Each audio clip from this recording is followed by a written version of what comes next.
all share emotions and language. Most of the time, we are unable to control our emotions. Sometimes they're unconscious, sometimes they're conscious.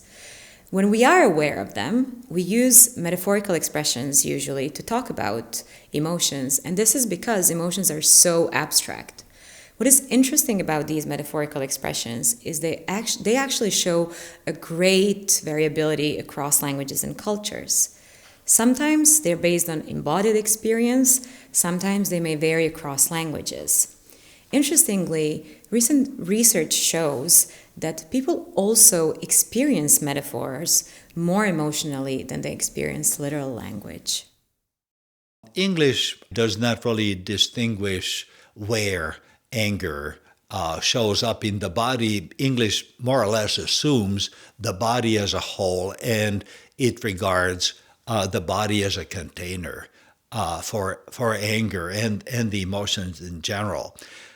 As opposed to English, Hungarian is very much concerned with the head. We have a large number of especially informal expressions that have to do with the human head as the container for anger. So, for example, in Hungarian, you can say that the pump went up in my head, which probably would be a much more general, could be rendered by a much more general English expression like, I was bursting with anger. In Hungarian, the pump in your head goes up. So there is this interesting body specificity in Hungarian, not to mention many other languages like Chinese, where the liver, the heart, the gall, all of them can participate in the conceptualization of anger. Colours have various associations with emotions around the world, but there's a substantial amount of variation in terms of what kind of emotions people associate with which colours. So, for example, you've got pretty sort of general ones, which are quite sort of bodily based in a way, which are things like anger is red, and you can sort of see what motivates that, because you go angry, you become red, and so there's kind of like a physical explanation for that. On the extreme thing, you've got things that you actually experience in your body. So you maybe go red with anger, etc., or with emotion. But then there's also like the things like the sun and the environment, or blue as the ocean. That's kind of, it's not you, but it's the environment that you're living in. So for me, that'd be kind of like a midpoint. And then you've got the further down the climb, which is like these very kind of conventional social, cultural things, which are more difficult to explain, possibly have their origin in something that people have forgotten about, and it's difficult to explain. Often we use metaphors to talk about emotions, such as anger is heat, and so on. However, in other cases, emotions are involved in metaphors in a different way. So sometimes we compare two concepts, and emotions are carried across between the two concepts. So this is a very interesting topic of research, for example, in psychoanalysis. During therapy sessions, patients are often asked to share with the therapist their dreams. And by analyzing and understanding the metaphors encapsulated in the dreams, the therapist can help the patients to understand the hidden emotions. For example, a patient might say, I dreamt about, I was on a beach and I was looking at the sunset and I saw a wave coming toward me and I was stuck there and I couldn't move and I couldn't escape. So this image is metaphorical, and there are no emotions clearly and explicitly outlined there, expressed there, but clearly this image in the dream stands for the situation that the patient is living in the real life. And the emotions encapsulated in this image are emotions of feeling stuck, not being able to react, things like that. So it's very important in psychoanalysis, the study of metaphors in this respect. And also in other types of health communication, such as with patients that suffer from eating disorders, for example, it has been shown that patients with eating disorders, they have metaphors that do not match the metaphors of healthy people. For example, they conceptualize eating as if it was a game rather than a need or a pleasure. And so by working on these metaphors and making them explicit, and the therapist can help the patients to understand that this conceptualization might need to be changed.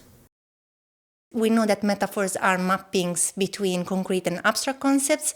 So if we say she's a sweet girl, we use sweet taste to represent the abstract concept of kindness. Recording brain activity with functional magnetic resonance imaging allows us to look at pictures of the brain. We targeted the taste domain, and we recorded brain activity while people were silently reading simple sentences, such as "she looked at him sweetly," "that was a bitter breakup." There's something about the metaphorical formulations that engage listeners or readers at the emotional level more strongly.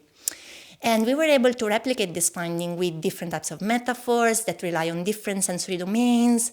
We replicated this with short stories, so more natural reading processes.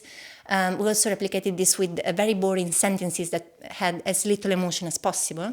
So there seems to be something about formulating things in a metaphorical way that engage people more strongly. One of the problems we have in the UK, for instance, is that languages are generally perceived to be very difficult. And the whole process of learning languages is arduous and associated with bad thoughts and bad feelings and lack of confidence.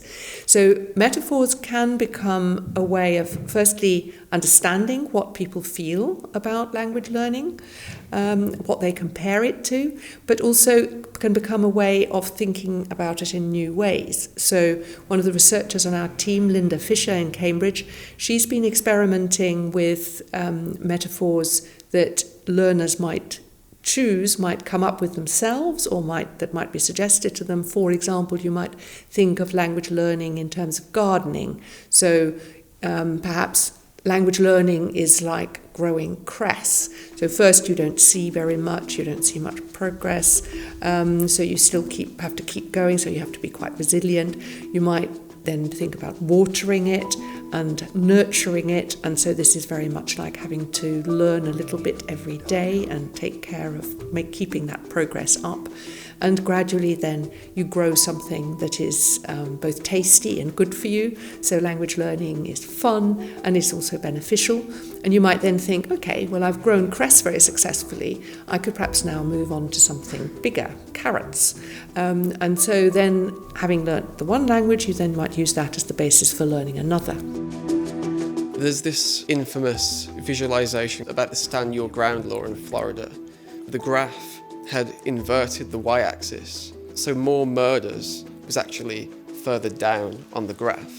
And one of the reasons they gave for that was that murders are a negatively valenced thing, they're a bad thing, and we associate lower space with bad things. And that's why they did that, but it was quite a misunderstood graph. At first glance, it kind of looks like the murders actually decreased, which shows the exact opposite of what they wanted to show. So it's like looking at the quantity metaphor of more is up and the valence metaphor of bad is down, and looking at which one matters more in the graph context for people's understanding of the graph. The relationship between metaphor and emotion is very close. As we've seen, a recent psycholinguistic study shows that the way we experience metaphorical expressions differs from the way we experience literal expressions. These expressions, metaphorical expressions, can vary across languages, but they can also be based on embodied experience. But interest in the relationship between metaphor and emotion goes far beyond language studies. So, for example, to fields such as psychoanalysis, health communication, advertising, and politics.